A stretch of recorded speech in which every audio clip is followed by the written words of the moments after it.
Pampers bepushtlikka olib keladi. Pampers ko'p ishlatmanglar, Pampers ko'p taqmanglar degan gaplarni sizlar ham ko'p eshitgansizlar. Bilaman, hozir hamma farzandlariga Pampersni kecha-yu kunduz 24 ga 7 rejimida ishlatib kelishadi, ya'ni taqib qo'yishadi. Bu rostdan ham bepushtlikka olib keladimi? Hozir shuni men sizlarga ilmiy asosda beraman.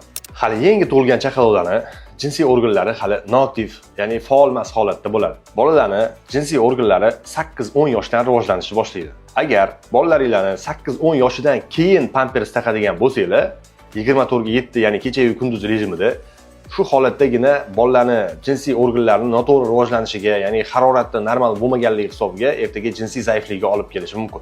Chaqaloqlarda Pampers hech qanaqa jinsiy zaiflikka va bepushtlikka olib kelishi hech qanaqa ilmiy asoslarga ega emas va isbotlanmagan butun dunyo bo'yicha. Bu degani Pampers juda foydali, kuniga bitta Pampers taqib qo'yish kerak degani emas. Pampers o'z vaqtida alishtirib turish, uni gigiyena qoidalariga rioya qilish va uni ertaga teri kasalliklaridan himoya qilishga va shamollashlardan himoya qilishga sababchi bo'ladi. Har xil miflarga ishonmanglar, ya'ni Pampers bepushtlikka olib keladigan, Pampers jinsiy zaiflikka olib keladigan degan gaplarga ishonmanglar. Va bu videoni Pampers yomonlik degan tanishinglarga jo'natib qo'yinglar.